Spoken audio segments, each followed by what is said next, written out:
We are Locked On Houston Astros, and we hope that you join us for a daily Locked On Astros podcast. My name is Eric Huysman. You can find me on Twitter at Eric Talk Stros. You can find the show at Locked On Astros, your team every day. Brett, where can they find you at? They can find me at H-Town Wheelhouse on Twitter and at Stros411 on Twitter, Instagram, and Facebook. Always positive, always Stros. The Astros did what they're supposed to do. They swept the Texas Rangers. What else are you supposed to do with the team from Arlington? You're supposed to take care of business, and that's what the Astros did. They took care of business.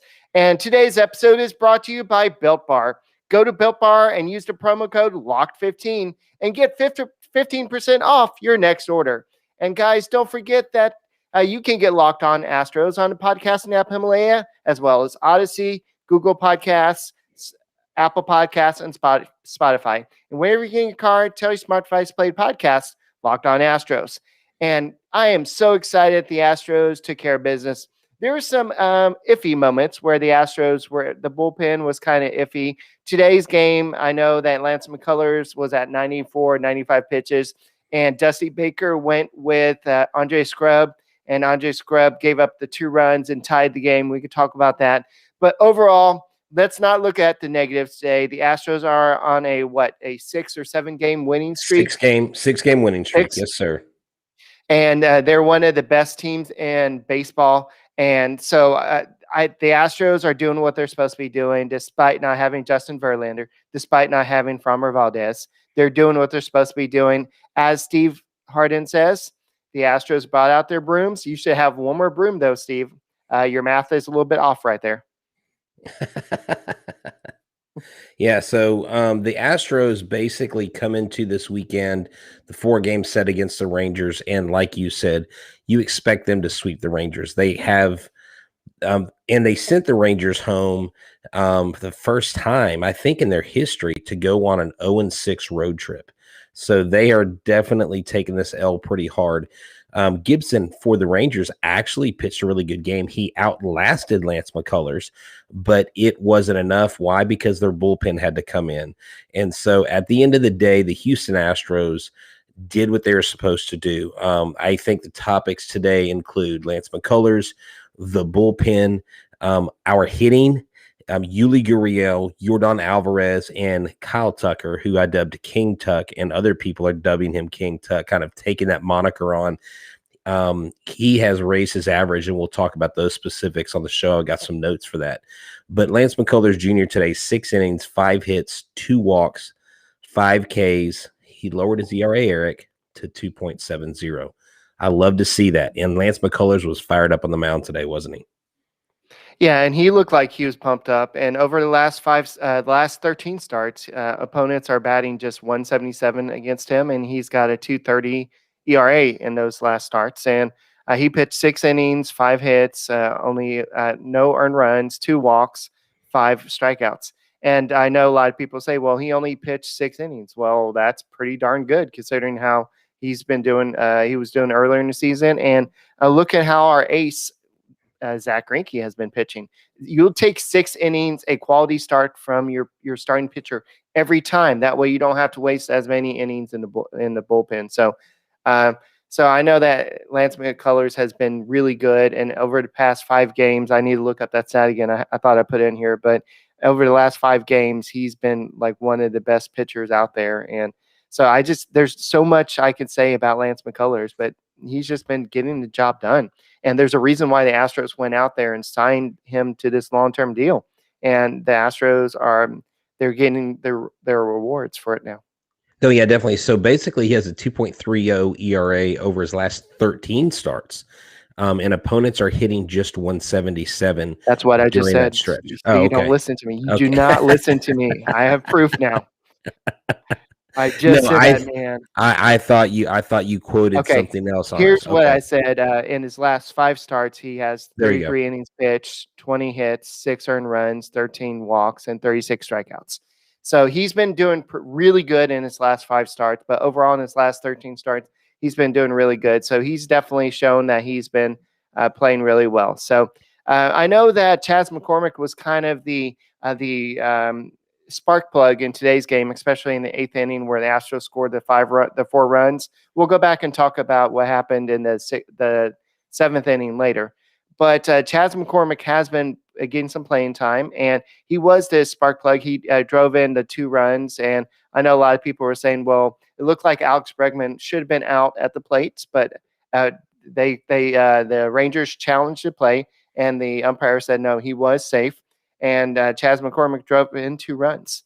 And so this guy is becoming one of those guys you can trust you can trust to get those big RBIs. But are you going to trust him in the World Series? No.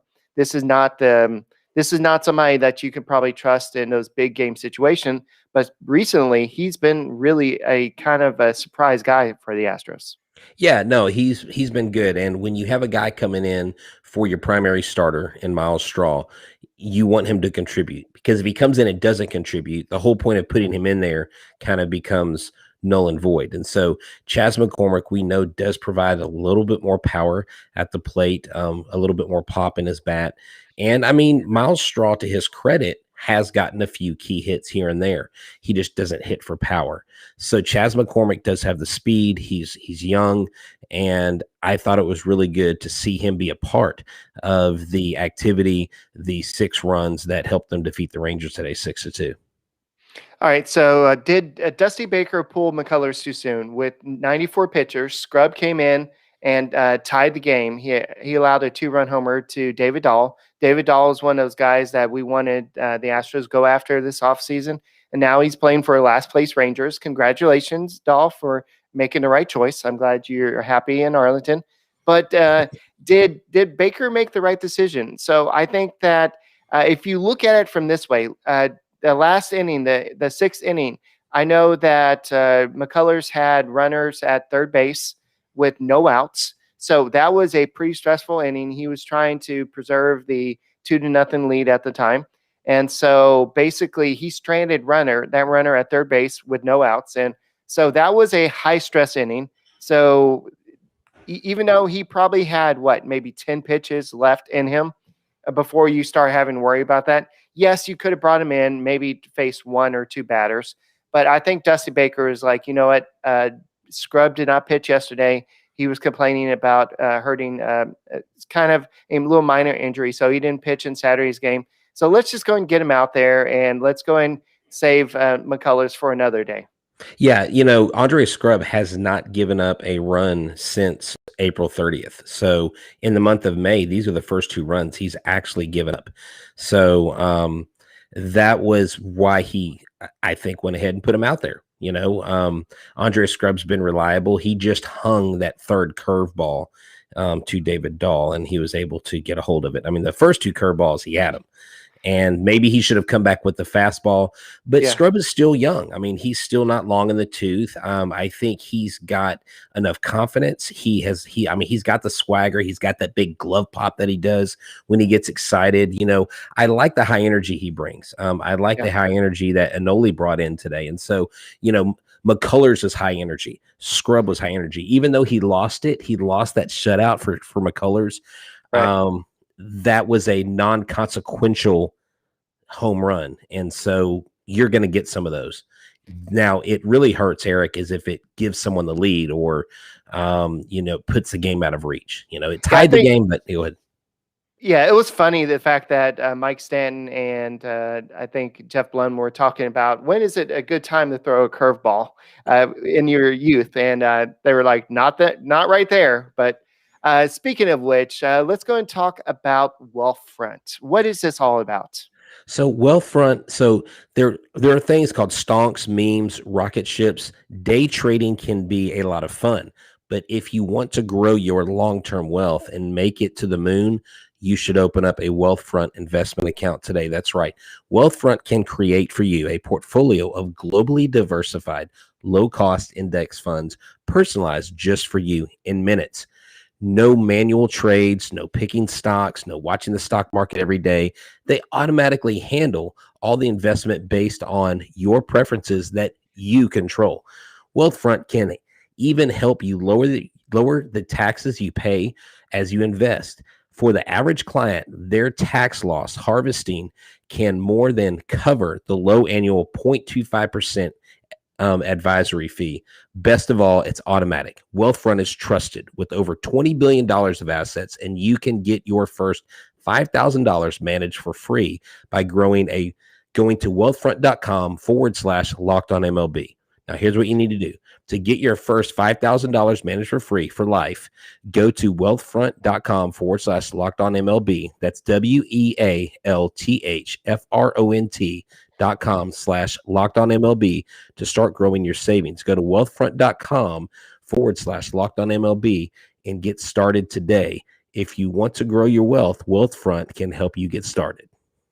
All right, so go and tell us a little bit about locker room. I know on the Locked On Astros podcast, we're going to start treating the locker room a little bit differently. But you're going to tell us a little bit about that. So locker room is a perfect place to start and join conversations about the league. You'll find fans that will converse with you not only about the Astros, the Texans, the Rockets, whoever you like that's on there. The Locked On Astros team, we will go at least once a week on Locker Room, and you can join the show and you can be a part. We can even feature you. You can hear yourself on the podcast, forward it to somebody and say, hey, listen to me on the podcast. I had a really good take. So this episode, is brought to you by Locker Room. Locker Room is basically the first social media audio platform made for sports fans. So go download the free Locker Room app now. Currently available on all iOS devices. Be sure to create a profile, link your Twitter, and join the NFL, MLB, NHL group for the latest league updates. Follow me at H-Town Wheelhouse or follow Eric at Eric Huysman and look for Locked On Astros. I know you won't want to miss it. We are planning this week. We will let you know tomorrow what day that's going to be. Be looking for the announcement. We will have a graphic up. And so please do that. Please check out Locker Room. It's changing the way that we talk about sports. And I think what we're going to start doing is kind of use this as a way for, like, people keep on saying, are you going to have a show on Saturday and Friday? So I think we're going to start using this as a way for us to have a show like on Friday nights and Saturday nights, not a long one, but just a way for us to kind of say, we have a big win on Friday night. Let's go and do Locker Room. And that way we could do something like that. So, because we're going to eventually, once we get our channel branded, we're going to do every show via YouTube. So we're not going to have time to do the Locker Room app for the show. So that's some of the changes that you have in store for the Locked On Astros podcast. So speaking of changes, let's talk about the changes that are going on with the Astros pitching rotation. So we all know that Jose Urquidy had some shoulder discomfort. We talked about it on the last podcast. And so we do know that he was put on the IL, the 10-day, and I believe that it was backtracked to Thursday, if I remember correctly. Yes. And so he will be, it should be a short stay. They're not expecting this to be a long thing. And I believe that he said it felt like cramping, it kind of like more of a cramping type thing. And we should have a special guest on tomorrow's podcast, hopefully. We're not gonna jinx anything. So, but I want to ask that guest about what it's like to have shoulder discomfort when you're trying to pitch. But we don't know who's going to pitch in the Urquidy's place. Some options are Brandon Bielak or maybe Kent Emanuel. I know we've seen a lot of Bielak out of the bullpen a lot. I know he pitched in Saturday's game, but we've seen Emanuel in the bullpen as well. So there are some options, but we do know that Jake Odorizzi should be making a start for Sugarland, I believe Monday, if I remember correctly. Yes. And Framber Valdez was supposed to start Sunday for the Fresno. No, not Fresno. For the Sugarland Skeeters and Round Rock. Yes. No, they're supposed to pitch for the. Is it? Who? No, they're supposed to pitch for the. Framber Valdez was supposed to pitch for the Skeeters and Round Rock. Oh, is that where they're supposed to play? Okay. Yes, they're in Round Rock this weekend because I was going to go to the game today and I'm having to change a plan, so I wasn't able to do that. So, yeah, So they are in Round Rock right now. Okay. So, unfortunately, that situation happened, but I'm sure he's going to pitch tomorrow. I think they're going to have him pitch for 3 innings, and then from there, they're going to kind of treat it like spring training, where every start, they'll try to get him up to 4 innings, maybe 5 innings, and just try to build his inning count up. And so, hopefully, they'll have him back maybe by mid-June or something like that. And that would be a welcome addition to the Astros bullpen, because while Luis Garcia did pretty good on Saturday night, he didn't have his top stuff that he normally does. And he kind of labored through that start. But the Astros did win that game, and the Astros won a whole lot of games in this series. So what I saw from this, and Brett, I'll let you talk about this in a second. I saw an Astros team that didn't give up even when they started allowing some runs. They really came back, and especially in that Saturday's game, and especially in Sunday's game, where they after Scrub came back and allowed those 2 runs, the Astros offense, they waited a little while, but they came back and scored 4 runs in the 8th inning. Yeah, right now we've got 4 hitters, Eric, that are hitting above 300. Alvarez, who is ranked 2nd in the AL for average at 348. He is 5th with OPS 974. And that is also tied. He's tied with Yuli Gurriel with 46 hits. And Yuli is 8th in the league with a 322 average with a 952 OPS. But above the other 2 guys above 300 is Bregman and Altuve. Kyle Tucker is on fire. He has just caught fire, and since April 30th, he has raised his average from 181 to 225. So that's a phenomenal thing to see. This guy, basically prior to Sunday's game, was 12 for 25 with 4 home runs, 11 RBIs, 4 walks, and only 3 strikeouts. I mean, he is looking really good. He's seeing the ball really well. And get this. And this is from at Between the Numbs, Greg Harvey on Twitter. He said he is just the 5th Astros player to have a 550 plus OBP, 4 plus home runs, 11 plus runs, 11 plus RBIs, and a 7-game span. The other 4, Morgan Ensberg, Richard Hidalgo, Jeff Bagwell, Bob Watson. That's elite company. This kid has elite stuff. Remember at the beginning of the season, I said he will be the Astros offensive MVP. What I like is he's got competition. I know he's only batting 225 overall right now, but you would think he was batting 500 with the way he's looked so far. It was a great homestand, a great way to get your confidence back. Yes, I know it's the Rangers, but as a hitter, this stuff is systemic. This stuff goes through the system. This stuff is contagious, and hitting catches fire, and we need to catch fire. And it's good that we're on fire, Eric, because we are still a half game behind Oakland because they won. I don't know if you saw the win they had or how they won, but Elvis Andrus did a flop going home. He stuck his elbow out and hit the catcher and flopped on the ground, and they called catcher interference, and he scored. That was actually the winning run. So he pulled a LeBron James, and they won the game. So the A's mean business. We're going to Oakland. I say we go to Oakland and sweep them and cool them down a little bit.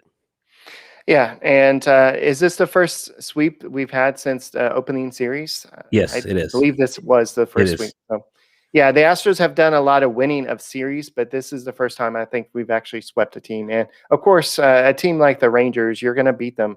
And a lot of people are saying, oh, we got a great start on the Silver Boot.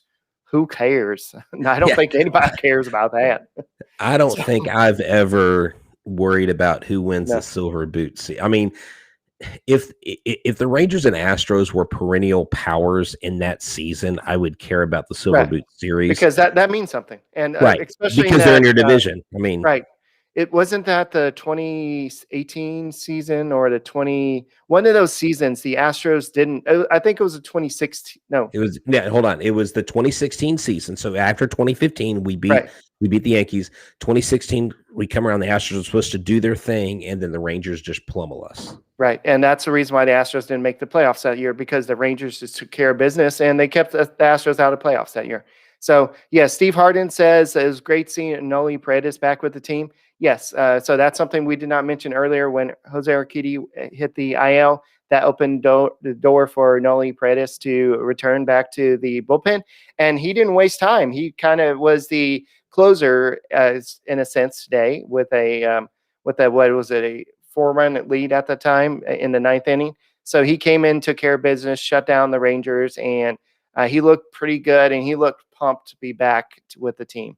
So speaking of which, I'm going to read some stats to you, and none of these names are named Zach Greinke. This is the Astros pitching rotation. Jose Urquidy with a 3.22 ERA and 44 and 2/3 innings pitched. Lance McCullers with a 2.70 ERA and 46 and 2/3 innings pitched. Christian Javier with a 3.08 ERA and 38 point innings pitched. And then Luis Garcia with the 3.34 ERA and 35 innings pitched. So those are not Zach Greinke, the guy who's making all the big bucks. So that just shows that how deep this Astros rotation is. Yeah, you don't have those big sexy names like Zach Greinke used to be. I know that Lance McCullers is kind of becoming that big sexy name, definitely across baseball. But you know what? I'm going to bet on Lance McCullers being the ace of this staff for many years. So speaking of betting, let's talk about betonline.ag. You're muted. Dang it. Bet online is the fastest and easiest way to bet on all your sports action. Baseball season is in full swing, and you can track all the action at Bet Online. Get all the latest news, odds, and info for all your sporting needs, including MLB, NBA, NHL, and all your UFC and MMA. Before the next pitch, head over to Bet Online on your laptop or mobile device and check out all the great sporting news, sign up, bonuses, and contest information. Don't sit on the sidelines anymore, as this is your chance to get in the game as teams prep for their runs to the playoffs. Head to the website and use your mobile device to sign up today and receive your 50% welcome bonus on your first deposit. Bet Online, your online sportsbook experts. Promo code Locked On. Alrighty, so I'm looking at ESPN team leaders, team stats, and I'm looking at the batting average leaders. I don't know if this is including Sunday's games, but the Astros are number one and ahead of the Red Sox with a 266 batting average. I wouldn't have thought that.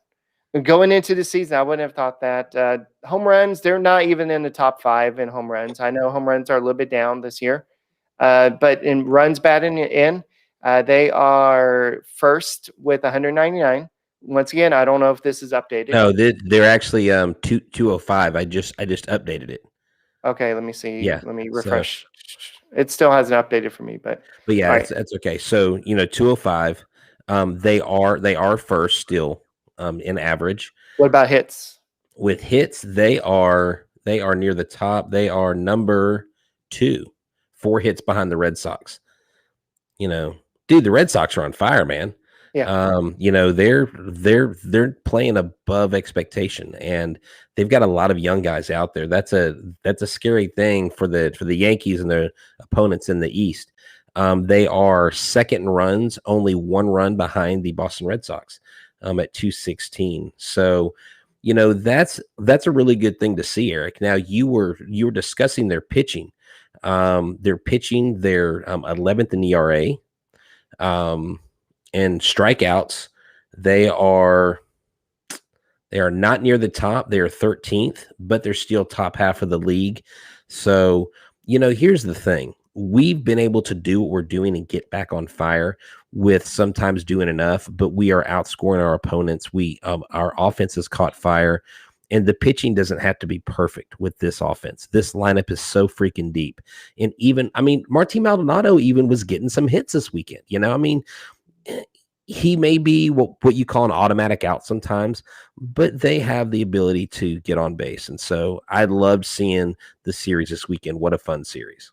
Oh, wow. I did not even know that. World Traveler said that. Did you know that McCormick, who has 5 hits for the year, has 1 fewer RBI, 10, than Michael Brantley, who has 11? I had to go look that up. I can't believe that Brantley only has 11 RBIs. I mean, he has such a good batting average, and you think that he's having a good season, but so Brantley's hitting 297 right now, which is a little bit below what he's a 300 hitter. But Brantley hasn't had the guys on when he's been hitting. He's been hitting a lot of singles, not a lot of doubles. He's been just getting on base, and so that's probably why that is. But that is interesting. That's what the long ball will do for you, Yeah, and they have the second. I was going to bring that up too. The Astros have the second best run differential, and I know you have the Debbie Downers out there who will be like, "Well, if you take out the A sweep at the beginning year, you take out those stats." And okay, well, you can take out 2 or 3 games from any other team. It would be the same thing. Yeah. So yeah, dude, plus 56. I mean, the White Sox are plus 61. We're catching them. They were like 20 or 30 runs in front of us 2 games ago. And so that's the difference.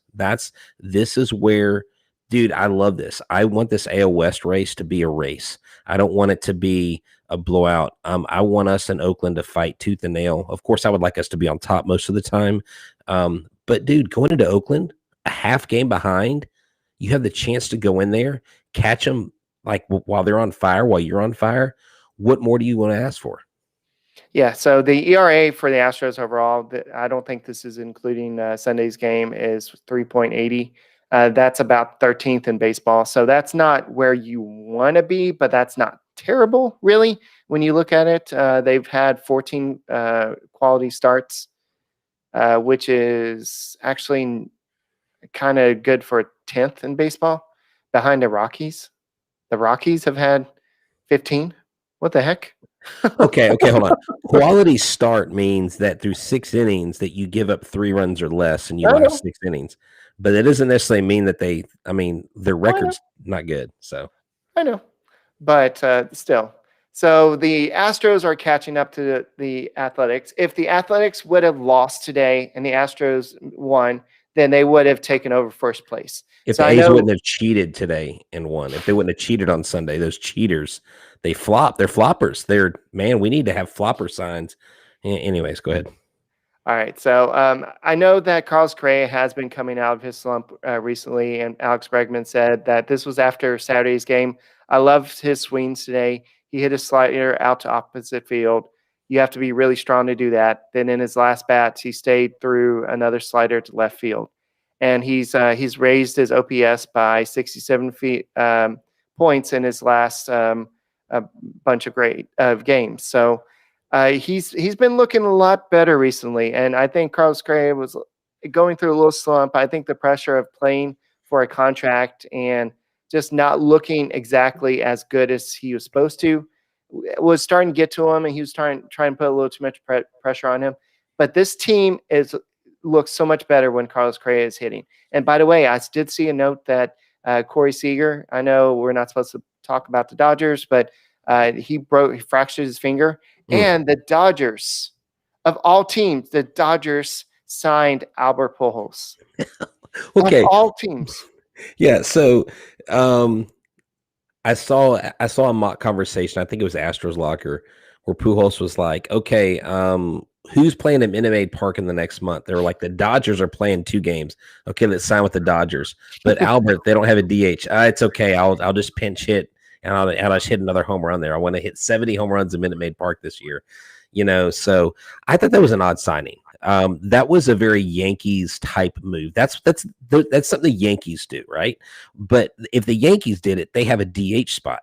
They don't have a DH spot, and he's not going to be playing first. Or what are you going to platoon him with Max Muncy? You know what I'm saying? I thought that was an interesting move. I think Albert did that more to stick it to the Angels than anything, to stay in LA, to keep the LA on his chest. I mean, why not? No.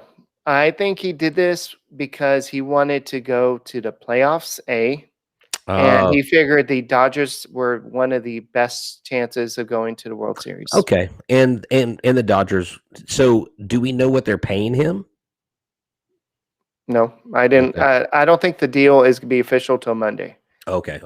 So I don't know what the official, and I think it's just whatever the Angels were paying him. So I think they're just paying it. I don't think it's like, I think they're just picking up the rest of the contract. So Okay. yeah, the A's do have a negative run differential despite all the stuff they're winning. Oh, by the way, Mike Fiers update. I know that they're supposed to be playing him like this weekend, but Mike Fiers said, "Oh yeah, my side still hurts. I can't pitch against the Astros. I'm so sorry about that." So every voice you have turns to some like Southern Alabama draw. Mike Fiers is a chump, man. I'm sorry. So Marco says it's going to be $400K. I think that's I think the Angels will be paying that what his deal was, and then Dodgers will have to be paying $400K. But yeah, I didn't think that Seager would need surgery, but he'll have to miss some time. It's kind of like what happened to Framber Valdez. They'll just have to rehabilitate him. So we'll have to see. I know like Trevor Trevor Howard, not Trevor Bauer, says, but sweep dream Texas. The Astros played what they're supposed to do. When you play a team like the Rangers, who are in last place, that are rebuilding, even though they got a beautiful new stadium out there that you can grill some great hot dogs at. They're a bad team, and they have some decent pitching, but the Astros just made them look like a terrible team, and the Astros just took care of business. And so now you play the team that's we'll have to talk more in depth about the series coming up tomorrow, because tomorrow is an off day on Monday.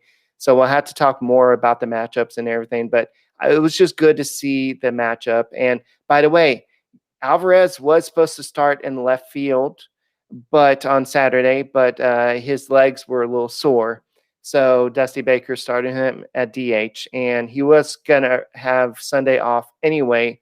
So don't look into that. Why was he off in the lineup? And you see how much the offense kind of struggled, especially earlier in the game, without Alvarez in the lineup, because he is a big part of the Astros offense. It's like taking it David Ortiz in his prime out of the lineup. So that just shows how big this big guy is to the Astros lineup. So, guys, speaking of how big today is for the Astros, the Locked On Today podcast, can the New York Mets follow in the New York Knicks' footsteps?